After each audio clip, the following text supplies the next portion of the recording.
Mr. Vladimir Ilyich Ulyanov, better known by his alias or false name Lenin,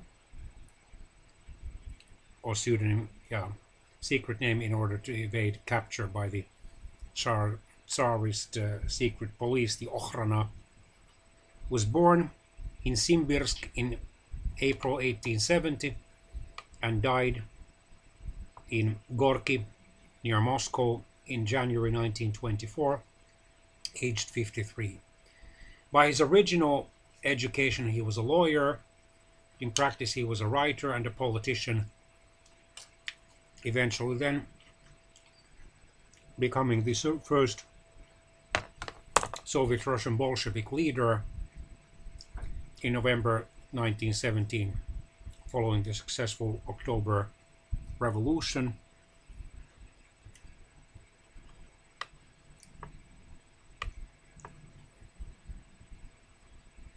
And he served as chairman of the Council of People's Commissars of the Soviet Union from December 1922 until his death in 1924.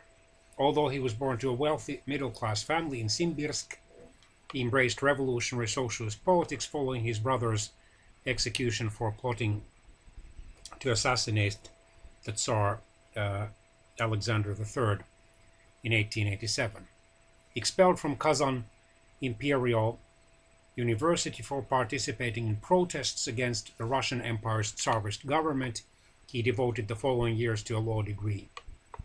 He moved to St. Petersburg in 1893 and became a senior Marxist activist.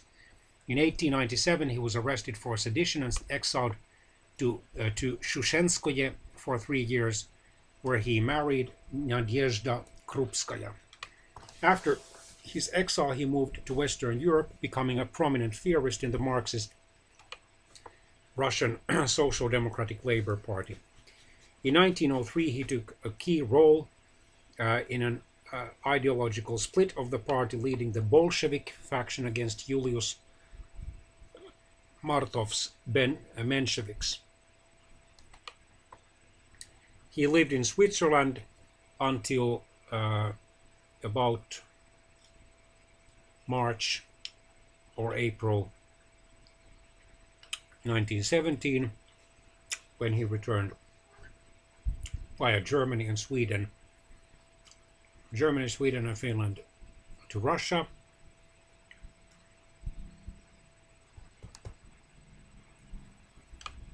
And he prepared then the leading Russian Bolsheviks for the revolution.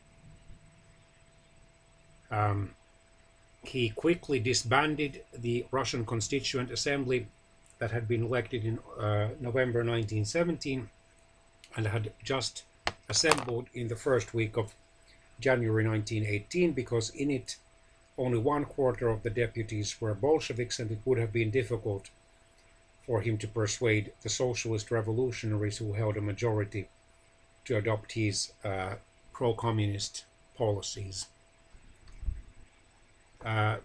He did distribute land among the peasantry and nationalized banks and large-scale industry.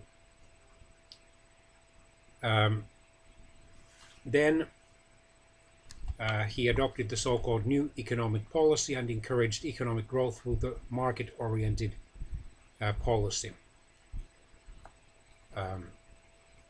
Because after all, Soviet Russia was suffering from a devastating famine following the First World War, the Russian Civil War, and the Polish-Soviet War.